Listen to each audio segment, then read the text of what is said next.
Hi, I'm Eileen Roche, and welcome to today's episode of Between Friends. I'm delighted that you've joined us. We have a great show in store for you today. I know many of you are watching from all over. We have our good friend Dawn Chase, Creative Appliques from sunny Virginia.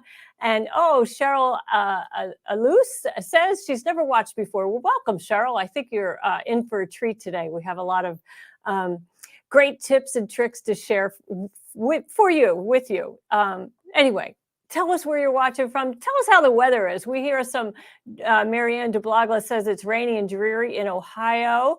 And then Chris Cavanaugh up in Minnesota, I think they got some snow. My good friend Kathy Colvin says doesn't really matter what's happening outside because she's quilting on her embroidery machine right now, edge to edge. Love that. Just absolutely love that. Well, we're not going to wait any longer because I know so many of you came here today to join me with Reen Wilcoxson, the founder and owner of Embroidery Garden. So let's go ahead and welcome in Reen. Hey, Reen. Hi, Eileen. How are you today? I'm doing really well. It's always fun to have you here. It sure is. And it's exciting today. I'm so excited.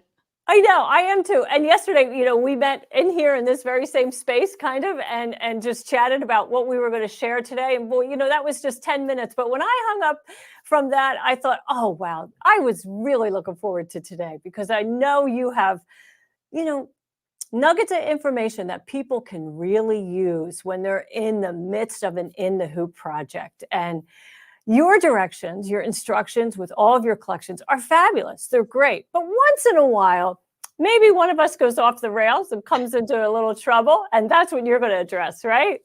Right. It actually happened to me yesterday prepping for today. And at first I was like, oh, I'm starting over. I'm getting rid of this. And then I thought, why? It's tips and tricks. Let me show you what I did and I'll show you how I fixed it.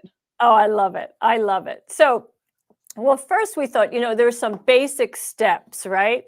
So let's go ahead and we'll just, here we are, right? Don't you love that quilt block? And that's another thing you're known for is these adorable quilt blocks and applique. And we're going to talk a little bit about that towards the end of the program, right? Right.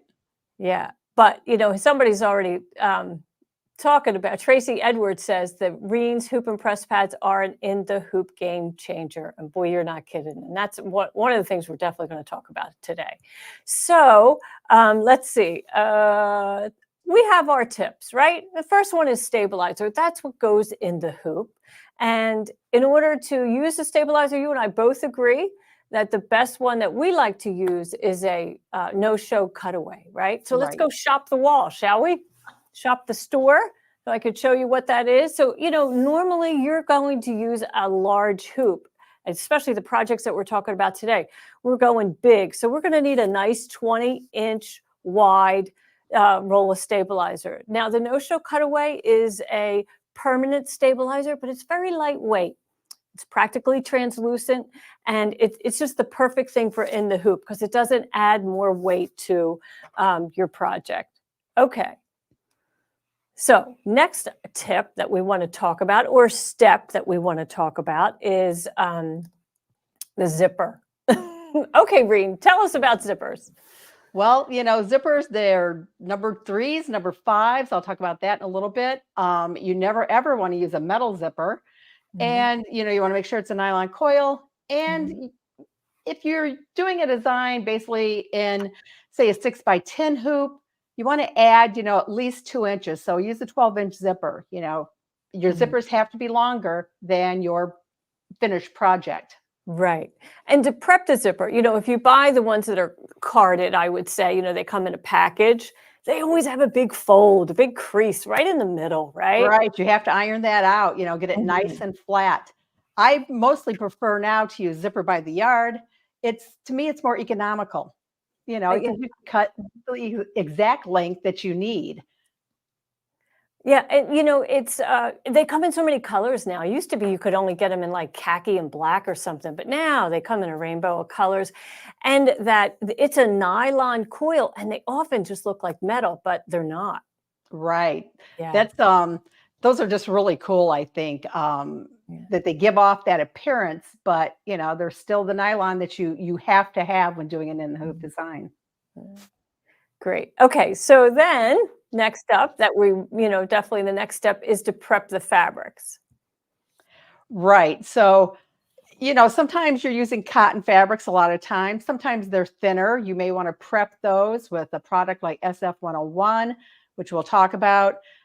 Stretchy fabrics, some like, for instance, Cuddle. I've done bags with Cuddle. Oh, It is a knit, so it mm, stretches. You have to right. stabilize that. So you're going to And it use has a that. nap, right? Cuddle has a nap. Right. So, Yeah. yeah, there's another aspect to using that too. Mhm.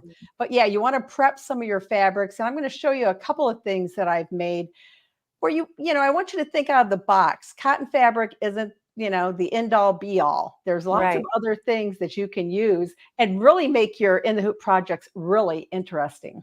Absolutely. Just like purchased bags. Rarely can you find a purchased bag that's cotton quilting fabric. So think about what, retail is offering and, try to mimic that. Right.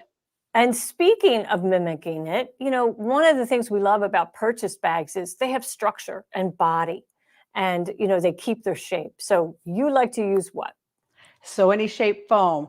I've been using that for it's over a year now. And I just love the structure that it adds. And, I've added it to cotton fabrics. I've used it with vinyls. I've used it Wow, with designs that I've used HTV in. amazing. You really need to think about your finished bag and the Mhm, feel that you want it to have. mhm. Do you want it to be squishy and, sloppy? That's fine if that's the look you Right, want. But if you want more yeah. structure, and depending on the other type of fabric that you use, you can get a little structure or you can get a lot of structure. Right. And, like today, we often have our phones in the handbag, and these phones are really pretty pricey. So, I like to have foam on that bag to protect the the phone because I'm often Right. tossing the bag on the front seat of the car or what have you. So, it gives me a little bit more confidence that, it's going to And be if you're safe. making a quilted bag, the foam just the dimension that it adds is Mhm. just beautiful. I know, it really is. And you have some great samples that we'll see in just a little bit. Okay. So, next up is use tape. You gotta use tape because you're gonna have to secure some fabrics down because doing in the hoop designs, a lot of the times you're gonna work on the back side of the hoop. Mhm. So, you gotta get that tape on, you gotta get it secure so that when you take your hoop and move it to your machine, those pieces aren't falling off the back. And Right. also, there are times when you have to fold fabric over, for Mhm. various reasons and stuff, and you're gonna have to tape it down. You're gonna press it. We're gonna talk about pressing in the hoop and, taping those fabrics too. And you gotta tape your zipper down. So many things you gotta tape. That's right. So Celeste Wall wants to know, painter's tape? I use a medical tape. Okay. It's basically a 3M transport tape. Um, And I'll show you, you'll see it when I do some things under the Mhm. camera, and I'll tell you more about why I like it because one thing, it holds well. I can tear it easily. I can tear it into thin strips, which I like. I can reuse it a lot. There are various reasons why I like the tape that I use, but Yeah. everyone has their favorites. That's awesome. Okay, and then finally, and this is what separates some in the hoop projects from others, and that is, sorry, finishing. Right. You have to, when you start to turn, your project, because most of these in the hoop things, especially like a bag, a wallet, etc., it's going to leave an opening where when you take it out of the hoop, you're going to trim around your design and then you're going to turn it. Yeah. And you really have to make sure, like, one, you push the corners out on that first turn, because a lot of projects you turn them 2 Mm. times.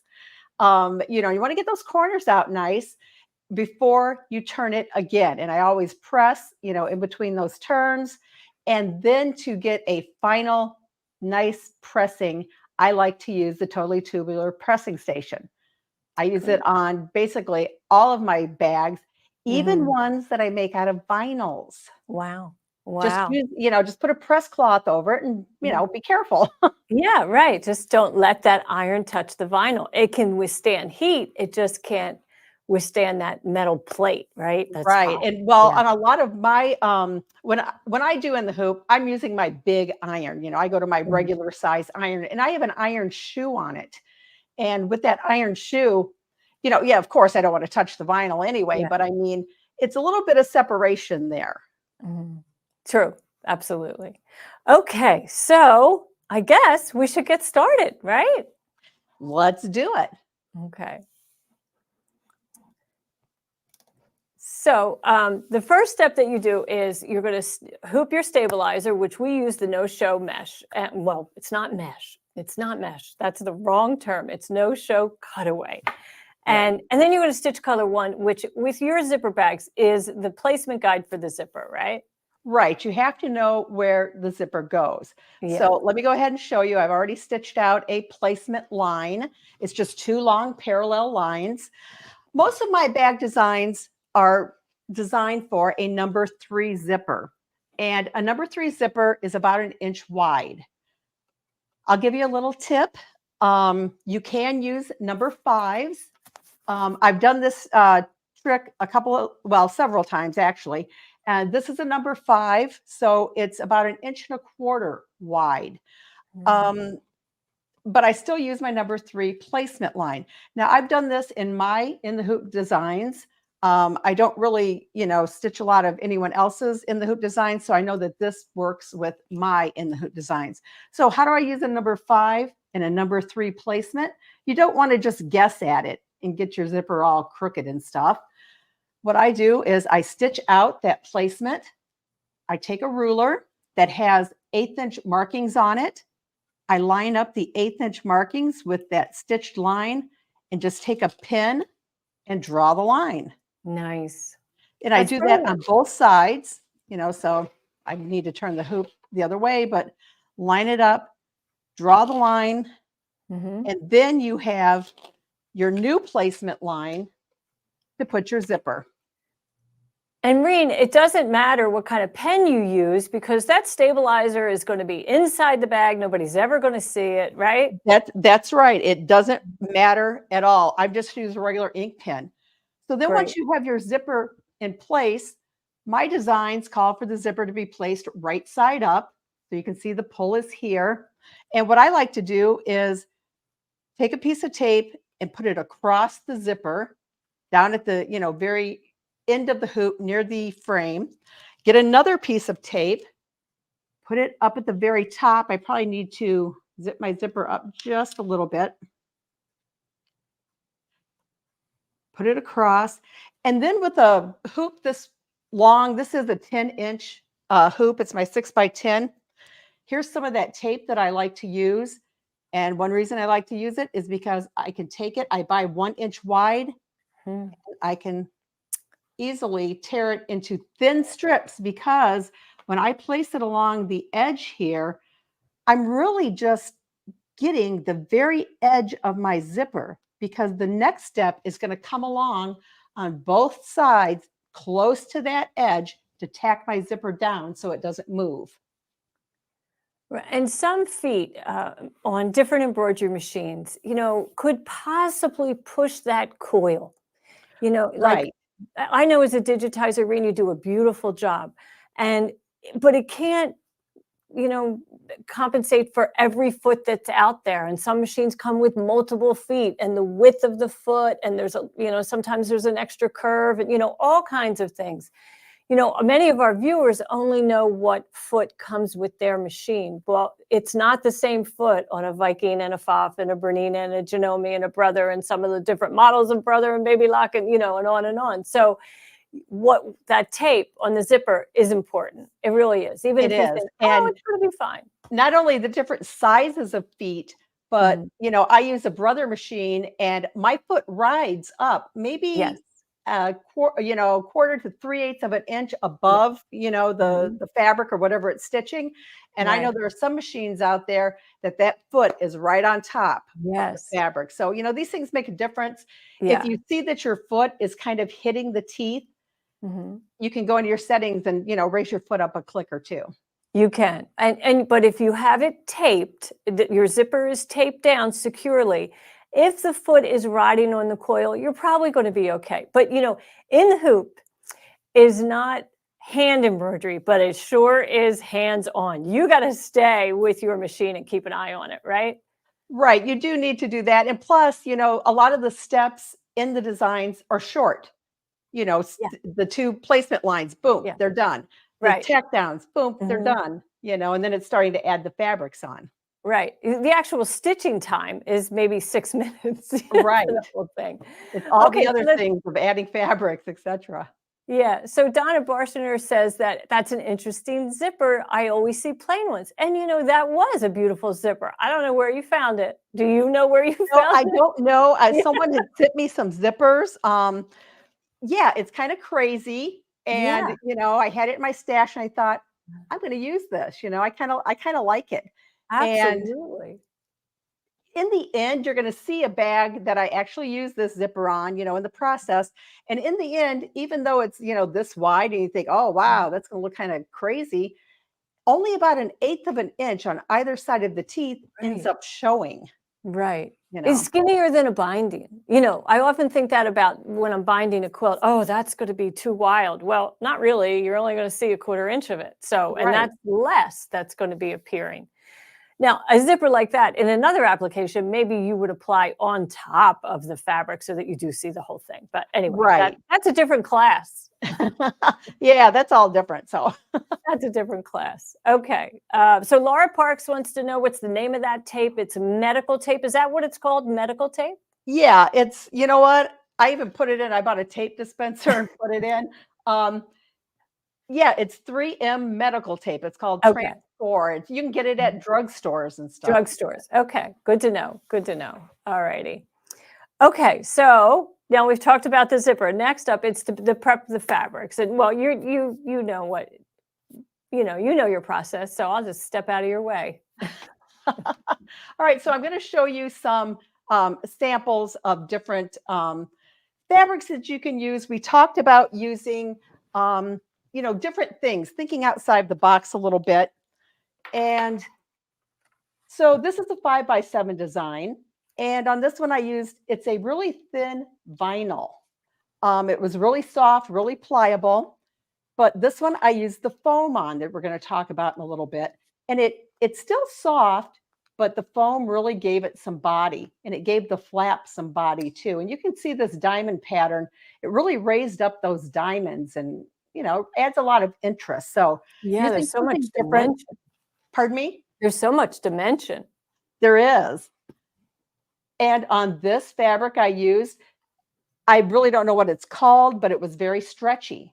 Mm, So I had to prep it with SF 101, which basically it's a lightweight interfacing and it has a fusible on one side. You can tell which side is the fusible because there's like little raised bumps on it. So all you do is after you cut your pieces out, just fuse it onto the back side of all of your main pieces. So I would have fused it here and on this piece here. This fur it is cuddle, but these pieces were so little, I didn't feel like I needed to put the SF 101 onto those, but, mhm. if I was gonna make the whole bag out of it, I Yeah. certainly, would have put cuddle or, SF 101 on the back side of that because it does have stretch. You don't want anything stretching when you're embroidering it. On this bag, I used HTV. It's glitter heat transfer vinyl. This is actually strip block. And I used the glitter on both sides. So, I mean, and the foam. So this bag really has some body to it. And again, with that foam, the quilting on here, the lines, you can see how that really raised up. So, I mean, it added a lot of dimension to it. I think my camera's kind of washing out the really bright, pretty yellow, but think outside the box. You can use HTV as fabric as long as you take off that carrier sheet and you fuse it to another piece of fabric before you start. Great. And then another bag that I just finished here. This is premium quality faux leather. So it's not a vinyl, it's actually faux leather. And again, that diamond quilting, hopefully you can see how it looks really raised with the foam, because this one does have foam on the inside, between these two layers, and also foam between the back layers. So this one has a lot going on in it. And, this is part of the Hand Sketch Floral Collection, my collaboration with Dime. But using these different fabrics and stuff can really add something to your bags. And it's not just using fabric. Right, right. Well, Dawn Feller asked, this was on your crayon bag. Did you iron the HTV after you stitched the quilting down? I imagine you ironed the HTV to the fabric first, to just like a piece of muslin or something. Right, just something like that. And then I used it in the hoop design. So it was my fabric. So the fabric was placed, when the instructions called for, it gets folded down, then the quilting happened. Yeah, very nice. And then, and why it has that dimension is because of, the foam that's in there. Yeah, right. And then Etta says that she loves that faux leather. Where's that from? That's Sally Tomato's faux leather, right? Yes, it is. And it's very, I don't know the word. You know her faux leather. Yeah. It's supple. It's just really nice. And doing that bag with 2 layers of faux leather, the 2 layers of foam, the 2 layers of lining, and then I added 2 more layers of the faux leather when I added the little tabs on to attach the hardware. 7511 needle, no problem at all. Amazing. Amazing. That's awesome. Valerie Brown says it's buttery soft. I love that. Yeah. Yeah, that's a good way So to. Stephanie says it's buttery soft. That's great. Hi, Steph. Okay, then Ellen Buck wants to know, how easy would it be to add something like RFID into the lining? What's that? What's RFID? That's that, like it's X-ray proof or something. Oh, yeah. It's some security type fabric. Yeah. I think if you just put it behind your lining. Yeah. Because I think it's really thin. Right. Probably fine. But if you're concerned about it, cut it smaller than the stitches, right? And sandwich it between the foam and I'm going to say cotton fabric, the outer fabric. And then you don't have to worry about stitching through it. Right. But you could always, just cut a tiny little piece and sew with your sewing machine. Just take like 2 inches of stitches and see what happens, because that's what you're doing when you're making an In the Hoop project. You're only sewing pretty much, right? Right. You're letting the machine, your embroidery machine, sew for you.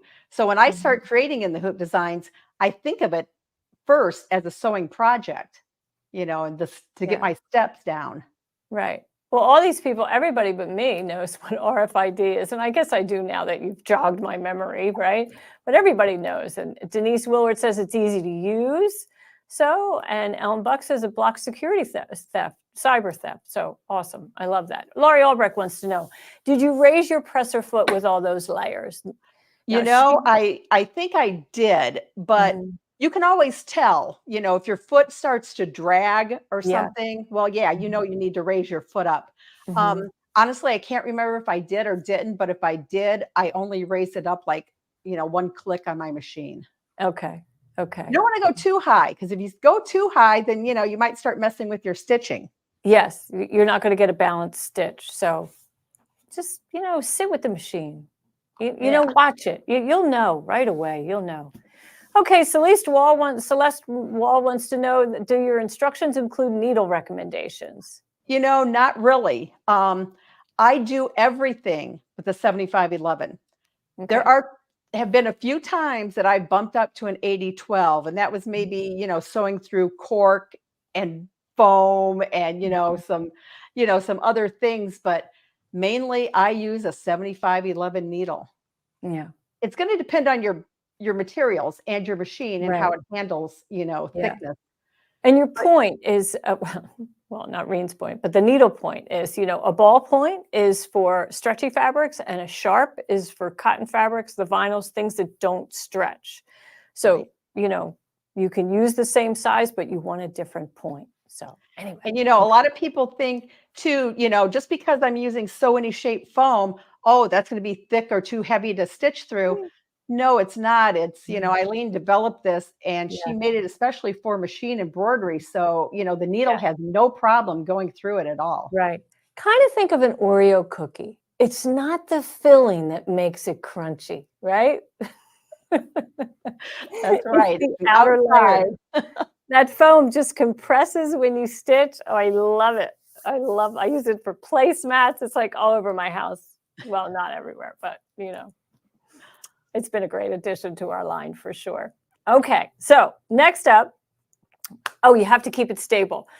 Okay, so now you're going to take us under the camera and you're going to show us, all these important steps. And, when you flip over that hoop, that's when it gets a little scary. That's right. So let's look at the In the Hoop bag that I started yesterday. All right. So, of course, we're going to use hoop and press pads. So if you're not familiar with the hoop and press pad, they are thick wool pads that have a non-slip surface on the back, and they are made for your traditional hoops. And so what they do very quickly, I'll show you before I get started, is you place your hoop upside down over it, and now it keeps everything nice and stable. And that's what we're going to be talking about. We want to keep our stabilizer stable. So here's a bag that I started. And again, I told Eileen yesterday that, I was going to start over because of so many things that happened in this bag when I started it. Starting from my thread choices, which, we won't get into all that, but They're I didn't pretty. really We like can my see thread the thread. choices. It looks great. It's not horrible. Yeah, it's, but Eileen did a live on, thread and variegated thread. This is variegated. And, I could have used a darker color probably to make the colors pop a little bit more. But I decided, I'm just going to go on with the design. Yeah. Another thing that happened was, I was at this point and I look at it and my zipper pull is down here. When I put in my zippers, I like to have the zipper pull at the top. This is where the hoop goes onto the machine. So this is the top of the hoop. I like my bags when they're done to unzip left to right. So my pull was down here. Not a big deal. I could have left it, but that's not usually what I do. So all I had to do, since I'm using zipper by the yard, I pulled the pull off, turned it around, put it back on, and got it to where I wanted it to be. So I was easily able to fix that problem. This does have sew-any shape foam underneath this piece. Okay. And with this quilting, which I created in Perfect Embroidery Pro, it's a little bit closer together than like that diamond, the diamond quilting that I showed on that faux leather bag. So like Eileen said, it's compressed a little bit more than it was on the other bag. But this is going to make a really nice, stable, sturdy bag. So at this point, it's time to go to the back side of the hoop. And this is where hoop and press pads really come in. So I kind of, developed the idea for hoop and press pads, because I'm at home like everyone else. I'm, doing in the hoop designs and, I run into problems. I got to tape and, you're pushing down on your stabilizer. And I taught and traveled for many years, and I'd see women in classes doing the exact same thing. They're pushing way too hard trying to make their tape stick, and they're dislodging their stabilizer basically, or, making it become unstable. Right. And also you have to trim sometimes in the hoop. And the most important thing to me too was pressing in the hoop, because we're going to be folding fabrics over. And if you want your project to turn out really, really nice and professional looking, you got to press them. It's just like Every step. sewing. Yeah, you press it when you're sewing. You press the seams, you press them open, or seam allowance to one side. It's an integral part of sewing, and it's what makes the difference between kind of homemade and professional finishes. Right. And so, I was thinking, why can't you do it, when you're doing something in the hoop? And, for years there, I'd sit with the iron and try to hold it, just above and not, Yeah, push down too hard. yeah. Right. And, later on in the hoop pads, came to Mhm. mind and, Yeah. got together with Dime and the rest is Mhm. history now. Right, and so Reen did that. It's over a year ago now, and so for that past year, I love my relationship with Reen. We shoot each other emails now and then, but every once in a while she'd be like, "They're asking for Viking size this. They're asking for big brother, big Janome." And so we're happy to announce today that we have all these new sizes. Yes. So I'm just going to go through the sizes. Is that okay with you, Reen? Sure. I am so excited about this. I know she's been asking, and we finally said, okay. So for that beautiful Janome M17, we have the standard bundle that will come. These are the hoops that come with your purchase of the machine, the 5x7, 11x11, and 11x18. And then for that Janome 550E, these are the 3 hoops that come with your machine. So we made a bundle of those hoop and press pads, the 5x7, 8x8, and 200x260. And then on Baby Lock and Brother, we have a new bundle that's 9.5x9.5 and 9.5x14. And then we also have the bigger brother, right? Bigger baby, bigger brother, the 10.5x10.5, 10.5x16. And then we have a Solaris and Luminaire bundle. These are the hoops that came with your machine. So when you opened that beautiful new purchase of the top of the line Baby Lock and Brother machines, you found a standard 4x4, 5x7, 10.5x10.5, and 10.5x16. So those are the new sizes that are out. They are available as bundles. They are also available as individual purchases. And yes, we do make Bernina hoop and press pads for the Bernina hoops. I don't have that listed here because it's not new, but it most certainly is a very popular size for sure. So let's see. Why don't we take a look at one on this new bundle? We can go back and shop the wall, right? And take Look a at look. that. We have Look at this that is pad. Isn't that beautiful? yeah, that 4x4, 5x7, the 10.5x10.5, and the 10.5x16. So that would be the new Big Brother bundle. You can buy these individually. You can buy just the 2 big ones because maybe you've already purchased some of the smaller ones. I actually think the 4x4 is new. I'm not sure, but Yes, anyway. it is new. Is it new? Yeah, Yeah, because a lot of people 4x4 is wanted to know new. about that. Yeah. So And some people, think in the hoop, 10.5x16. Oh yeah, there oh are yeah, designs out there in the hoop. I have some for, yeah. those big hoops. Absolutely. Why not? I mean, Yeah. the bigger the bag, the better, people say, right? So let's see. And somebody wanted to know no FOF. No, absolutely. We have FOF hoops. They are the same as the Viking. There you go. These are the sizes that are available in the FOF 200x260, 200x360, and 260x360. We also have a 120x120, I believe. So Yes. so Patricia Hale, yeah, you don't have to cut anything. These are going to fit your FOF hoops, okay? So I think I have, well, my computer just died, but anyway, that's why we put it in here. So I don't really know what the next slide's coming, but okay, you'll just all bear with me. There we go. Oh, on our website, you can see where you could just go to dzgns.com and then use that drop-down arrow and you'll see all of the hoop and press pads by brand, right? So right now I'm in the Baby Lock Brother window. I could have been in the FOF Viking window, and then the sizes that are available would be there. And of course, we have to have somebody chime in and put that song in our head. I like big hoops and I cannot lie, right? That's right. I think everybody Oh, does. yeah. Okay. But we have a lot of people who already love the hoop and press pads. Diana Langston, she loves them. And, she just can't really live without them, I'll tell you. So, okay, so let's see what McLean wants to know. Could you comment once more where you use the sew and shape forms? Well, it's sew and shape foam, and we use that instead of batting, right? Right. So some of those samples that I showed, if you miss them, you can rewatch. Um, so in place of batting is when you're going to be using them, Yeah. using the foam. Hmm.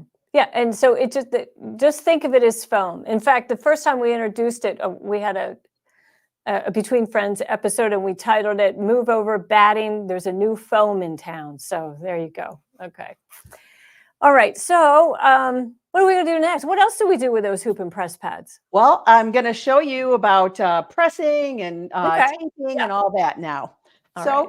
we're going to go back to the sample that I was using. And so at this point, the fabric needs to get folded over.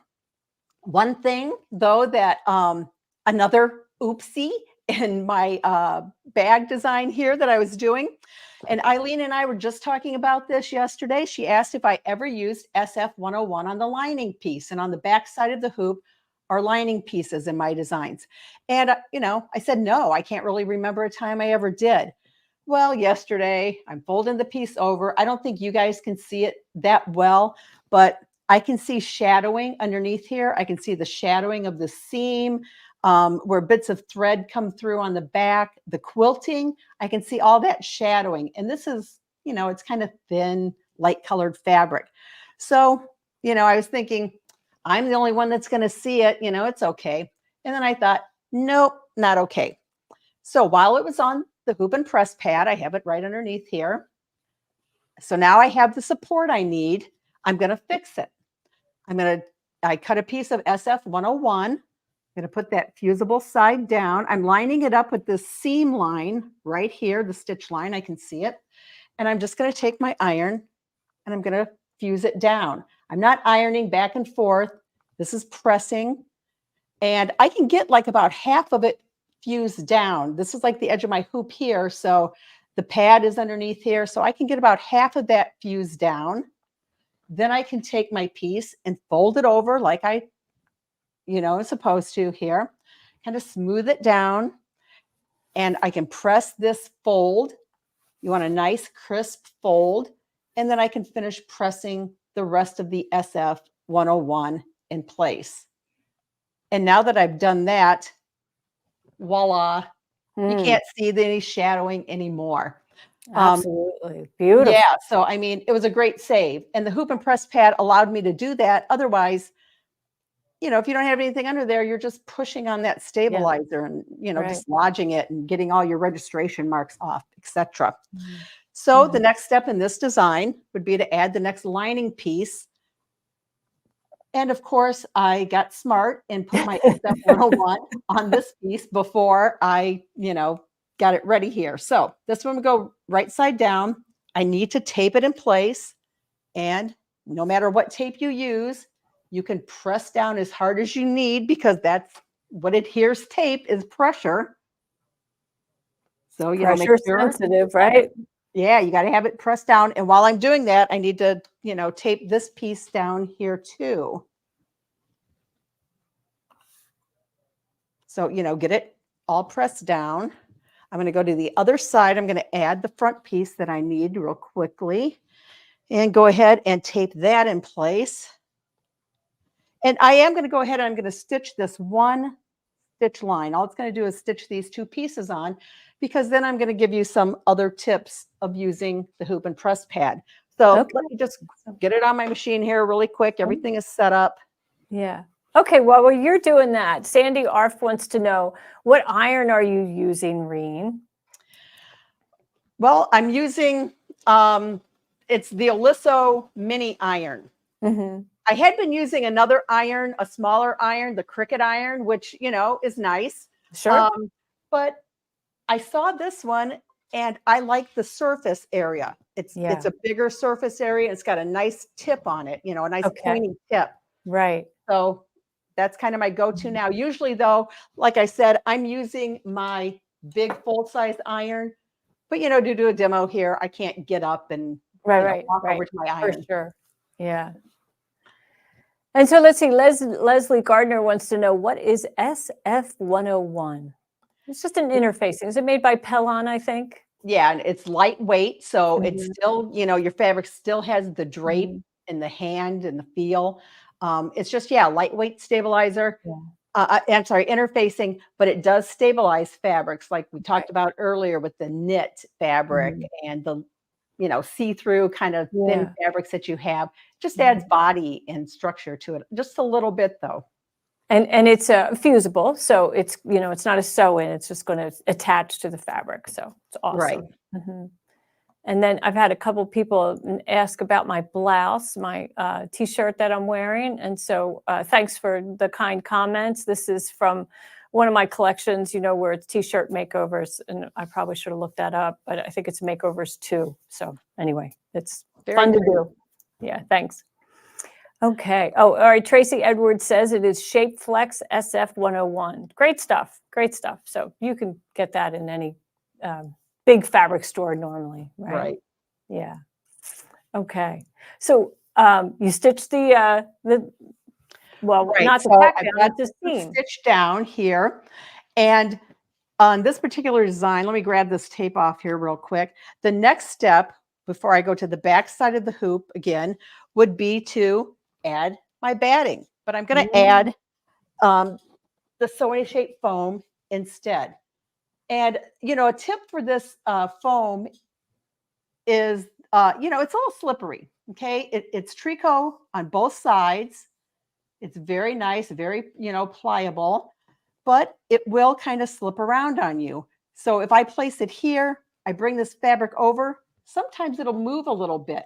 And if you don't keep it right up against that seam, when you fold your fabric over top of it and you stitch the step that's going to secure the foam and the fabric, you might get little flat spots. So here's my tip on using this in this type of an application. I use a kid's glue stick. It's just a washable school glue. Kids all over use it. It's not going to hurt your fabric. It's not going to hurt your machine.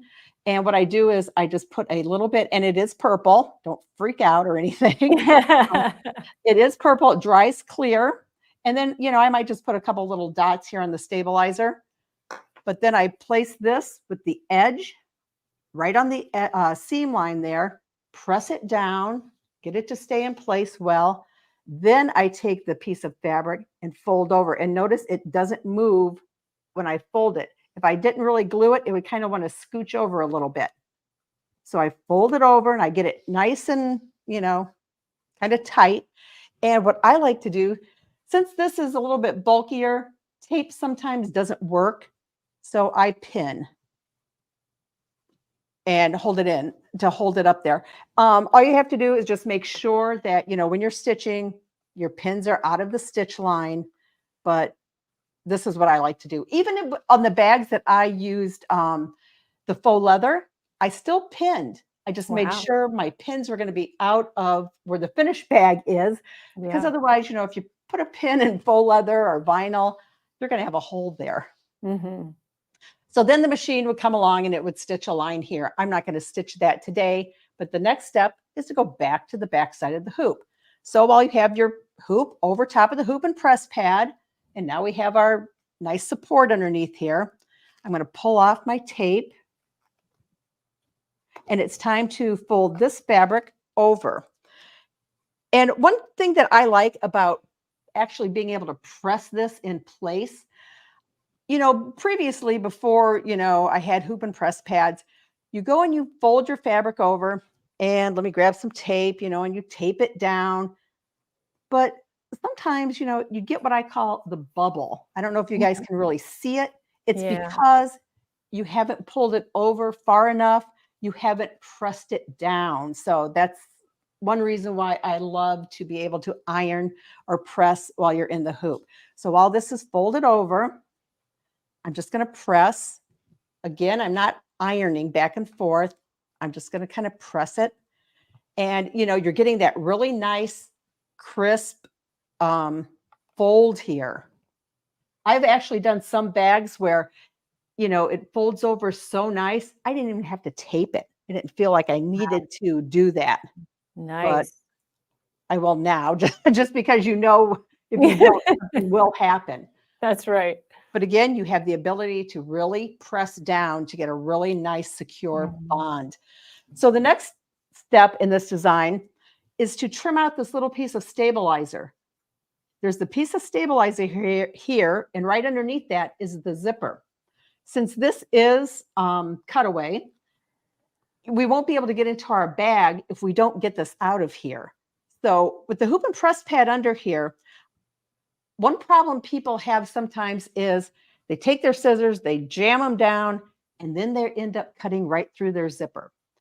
But if with the pad underneath here, I can feel, my limit. What I'm going to say is how far I can go down. And then I just get my scissors in here and then really just start to slide them along. Yeah. And that's great because you can see the fold of the lining fabric, because you don't want to snip that either. So Right. And I have these curved scissors. I like to use the curved ones, and I keep that curve right there along that fold. And, I'm not going to cut into it. And then I kind of turn my hoop and come from the other side. Nice. And get it right out of there. And then, look how nice and flat everything lays that I was able to put it down. Beautiful. I know. When It's your so bag is done and you unzip your zipper, you're going to see how nice this lays inside, your lining. Awesome. And then you just, you'd continue on. I'm not actually going to stitch this bag. I have something that I can show you, a little bit later on.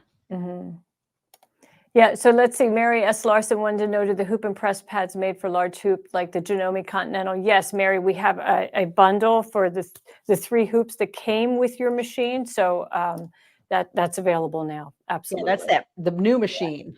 Right. They love your tips. They're saying, we just love your tips. Great tips, Great. Johnson says, and John Stone. So it's really nice to hear that, right? It's great to get a thumbs up or an emoji, a heart when you share these really priceless tips, because many people, if they're new to In the Hoop, they haven't, maybe come across some of these challenges, and you'll be really happy to know that you have a resolution, right? Right. And, it's using the right products too, like, the cutaway mesh. You saw how easy that it just cut. I mean, I put my scissors in and just glided them right along, so, and you can get very close to, that folded fabric. It's the best. That's great. That's great. Okay. So then the finishing, right? You have to go to that step. Right. So I have a bag that just came out of the hoop. And, a couple of tips. If you have used foam or batting, what you really want to do is, this is how it comes out of the hoop. You want to trim this close to the stitching all the way around. So I'm trimming close to the stitching. I'm not trimming any of the fabric yet. This is just my foam or my batting. And, you can use your small scissors like this. I kind of like to use my big scissors sometimes because I can get these in there. And look how nice that foam just. It does. It just slices away so nicely. Right. And I mean, it's just so nice. And you're doing this because when you turn your bag, you don't want the extra bulk in your corners or in your seam line. Because when you turn your bag, you want everything to press out really, really nice. Eileen's going to show you a little bit later a trick for, I know you guys have done this on bags before. When they're all done, they're all turned. Sometimes you'll get a little dip right here at the top or a little curve at the bottom. And Eileen's going to show you how to take care of that. But on the back side, some people look at this side and think, how am I going to open that? Well, the opening is on my bags, basically on the lining side. So here's the opening here. And all I'm going to do, I like to start on either side of the opening because you want to leave these fabrics at the opening longer because you're going to have to turn, them in. I was going to say something and kind of forgot, but one thing that I want to do, I remember, you're making your own seam allowance. So I'm making my 1/4 inch seam allowance. Don't trim it too close. Trimming close, it's going to cause, could cause some problems later on. So give yourself a 1/4 inch. What I like to do too is I don't trim there. That's the end of the zipper on this bag. I trim it down maybe to 1/2 inch, but I don't trim it down to a 1/4 inch. If you've ever done a bag and your zipper kind of starts to pull away from the side seam, you probably shouldn't have trimmed it so close. I'm just going to go around here and finish trimming. And again, you'll get to the zipper over here and, do the exact same thing. I cut around it, make sure that it's, a little bit longer. Like I said, 1/2 inch. And then I can come and finish up going around this corner. All right, so basically now the bag is basically trimmed out. This is my opening that I wanted to leave longer. Trim it down to about 1 inch. Probably looks like it's about right there right now. But if you look underneath here, now this is my opening. I wasn't going to add that on right now, but pretend that piece isn't there right now. Yeah. That's going to come in a second. But you only need these 2 pieces that make up the opening to turn your bag. So all this back here, this is still bulk. So I'm going to trim that down. You want to try to get rid of as much bulk as you can in your bag designs. So let me grab my press pad, because this can be just a pressing pad too, to keep by your machine, to do handy little pressing. What this piece is that I put here, it is a piece of fusible, double-sided fusible tape to close up the opening of my bag after I get it turned. So at this point, I like to put it on here, just kind of put my iron there to get it to stick to the one side. And then I'm ready to turn my bag. First, though, I would clip into my corners. That's just kind of, what do you call that, Eileen? Kind of standard sewing procedure. When you have corners, you want to clip into them. You might even make cut out little triangles, because, as you turn, those fabrics they're going to curl and kind of layer on top of each other. So if you cut some little wedges, little triangles out, then the fabric can relax around that corner. Right. So there's a little triangle right there. Yeah, you definitely want to kind of, clip. Just be careful. Don't clip into your stitches. Don't clip into that. Now, Reen, before you go on, Judy Quilt wants to know, do you ever use pinking shears for the trimming? Yes, I have at times used pinking shears. That's a great idea. Yeah. Pinking shears, or making the little cuts, little notches. Right. Either one is going to really do basically about the same thing. That's right. And those pinking shears are great on the corners. Yeah. We often have those pinking shears in a drawer and forget we have them, right? That's true. Yeah. But yeah, they do come in handy. So once you get ready to turn, a couple of little tips, and especially if you are using a smaller bag, like if this were 5x7, 4x4, but I do it for all my bags anyway. A lot of people, they like to start to turn, and what they do is they come here at this, close corner, and they're trying to get it in. Different fabrics are going to be harder to turn too. Fabric is probably the easiest one. You start using vinyls and faux leathers and things, it gets a little bit trickier. But what I like to do is I get my hand inside, and I leave ample openings, in my bags, and go to a far corner. So I'm going to go over here to this corner, one of the far corners for my opening, and basically just get your thumbs in there and push it right out the bottom. Right. And, it just kind of all comes together then. If you go to one of the far corners, you don't really want to go to one of the close corners. You don't want to put a lot of stress on your stitching right here, because you don't want your bag to, rip at these points. Right. And, when you're one of the most important, pardon me? When you're turning, Reen, like, it's not so much as pulling as pushing. Like I know, like you put your thumb on that corner and you pushed it through, and Right. that's what turns a nice crisp corner. Right. And then, you need a tool, whatever's your favorite tool to get corners poked out. But, look how nice that corner looks. Yeah, You know, absolutely. and it's important because we're going to turn this bag again. As you can see, you're seeing Mhm, lining on it. So to me, it's very important to push your corners out well at this point. A mhm. lot of people just kind of, get to, oh, I'll push it out when I have the bag completely turned.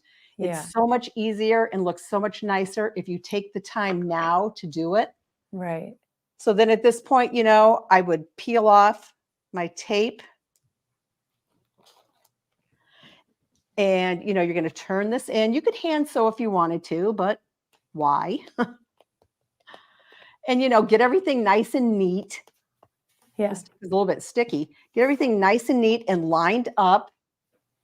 And, then at this point, I would take my iron and I would iron the whole bag, both sides at this point. Make sure Okay. that this gets closed really well. Mhm. That's, stitching there hidden. You can do that. And then what I do is you're just going to open up the bag, grab that zipper pull, get the bag open, and now you can really easily turn this bag. Isn't that awesome? And I then call just that right. birthing the bag. Yeah, it's so much fun at this It point. is. It's so rewarding because, the process, what we watched you do, you have this giant piece of stabilizer and you have big pieces of fabric and the foam and everything. And it really looks pretty clunky in the hoop as you're doing all this layering and the tape and so forth.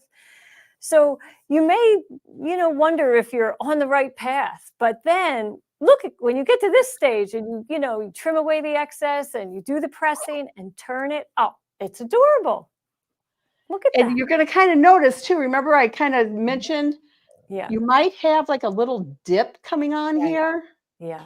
I can kind of see a little bit of a dip on mine, but Mhm. Eileen's going to give you a tip Yep. on really how to, Mhm. get rid of that and, Right. really make your Absolutely. bag look really Yeah. professional when it's done. It's all these little things that you do to make your project be the best it can be.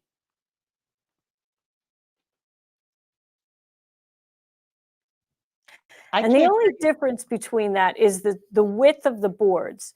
They're all 13 inches in length, but this one is 6 inches wide, and it has a 3-inch board also, and then it even comes with a 1.5 inch, so, for skinny little areas.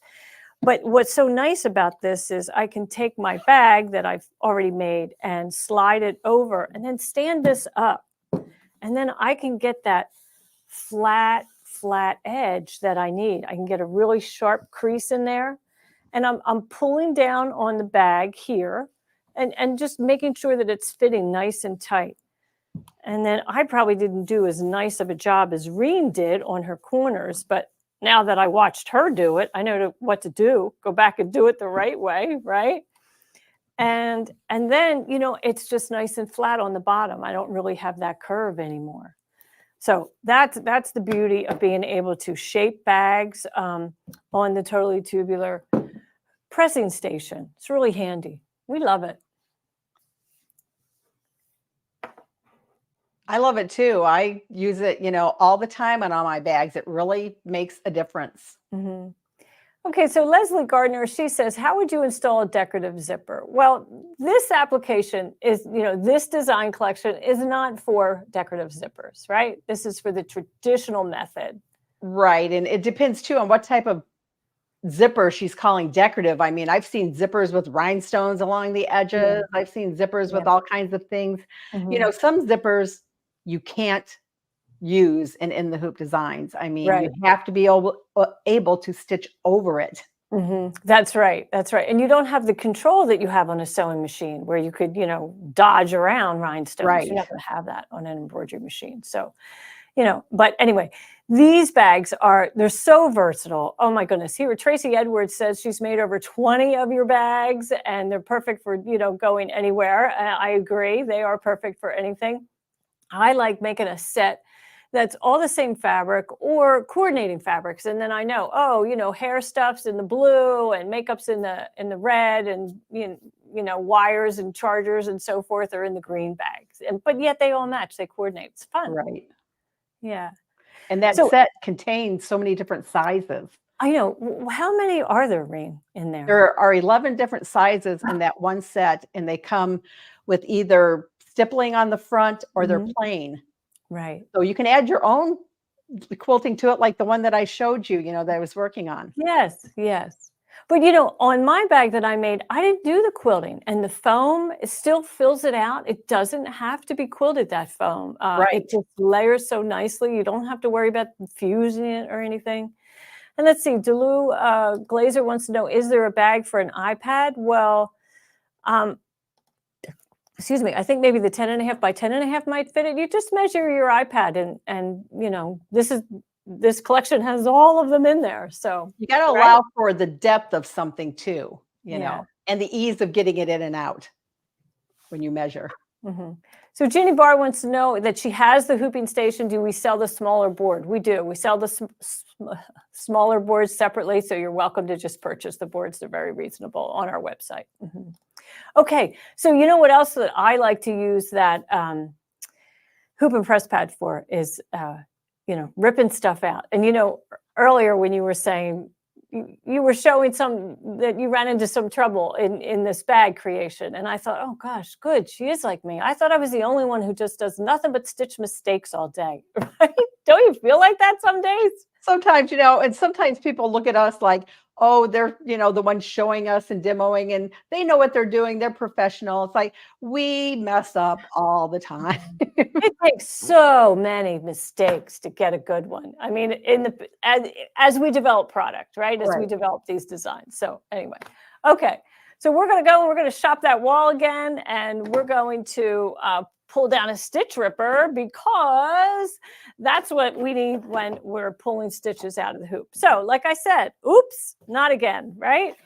So it's so easy to take stitches out. If you have a problem, the key is, I think, to leave it in the hoop, leave the stabilizer in place, and then we want to work from the wrong side of the project. And that's where a hoop and press pad is ideal. So that's our new 4x4 size. And I'm just going to rip out this satin stitching here. And I have this small blade on. Now, if you remember, the hoop and press, the stitch ripper comes with 2 blades, and I can open up that other one. Open the box and show you that other one. But when I'm doing skinny satins like this, then, I just use that skinny blade. We'll do the N and the O. And, it's biting right into those stitches. It takes a minute, but notice I can press right down on this cutaway stabilizer.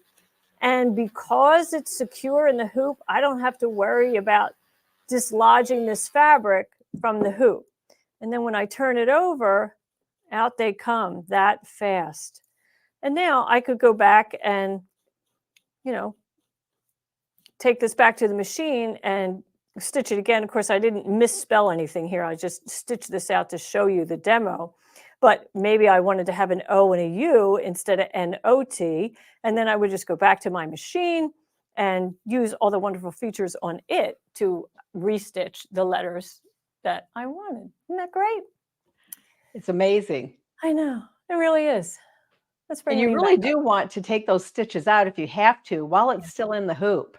Right. Because it's the easiest way to fix the problem. Right. That's a whole nother class and something we can definitely teach, because there are lots of tricks around on, how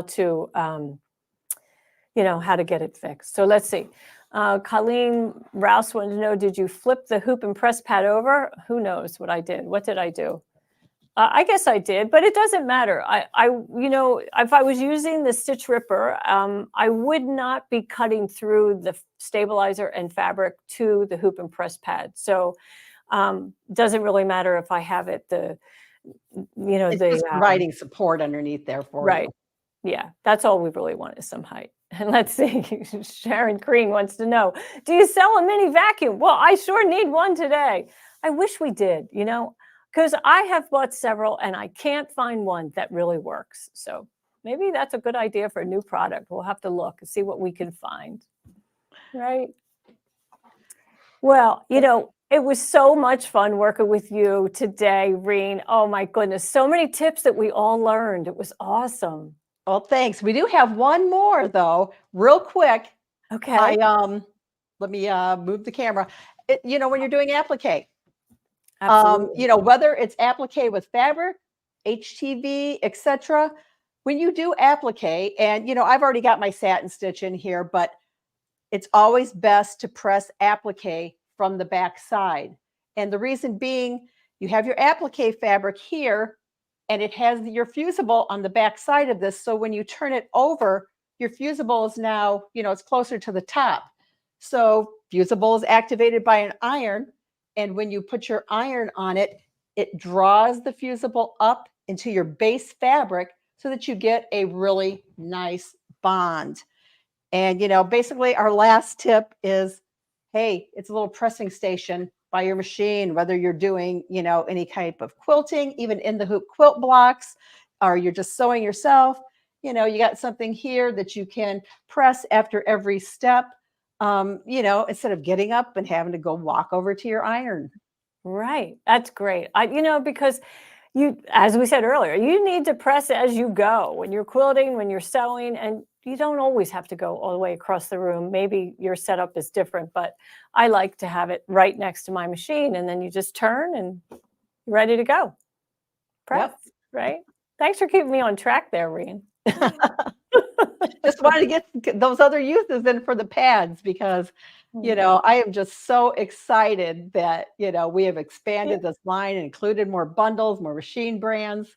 I know. She has been so patient. I can't tell you how patient Reen is. And, you know, she just gently would remind me, now they're asking for these Janome sizes and this 10 by 16 and even a small one. So we were happy to.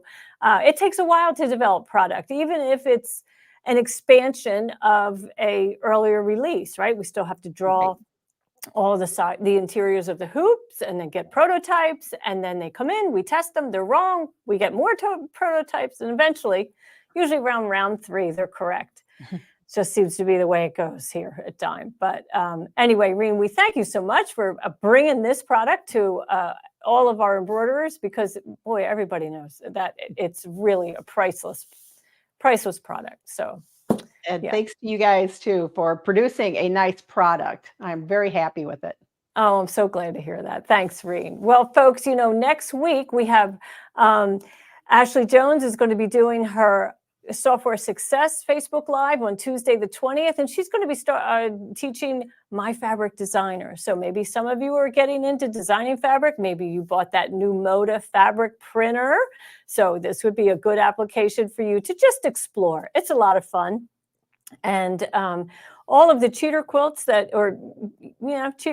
you've seen me make over the years, I've made with this software, My Fabric Design. It's really quite handy. And then she's actually going to be doing this show next Thursday on the 22nd, Between Friends. So Ashley's got double duty next week, Tuesday and Thursday. You can catch her both days. And then after that, well, I'll be back. But in the meantime, we would love for you to subscribe to our YouTube channel, like us on Facebook. You know, by doing that, you're telling us that we're providing content that you like, you're interested in, and you'll use. And without knowing that, well, we kind of don't know what to do, right, Reen? Yeah, you know, you guys got to tell us what you want to see. That's right. That's right. And we know that many of you are loving the on-the-house designs. Of course, we have a new design this week, and you can always get these on our website. Just go to dzgns.com and go to free designs and then download the design. We would like you to share your project, any Dime project or marine project that you're using our exquisite thread on, and use the hashtag Dime Sew Along on the house or exquisite thread on Instagram and Facebook, because then we want to find it and then we'll put you in this reel. So let's play that reel.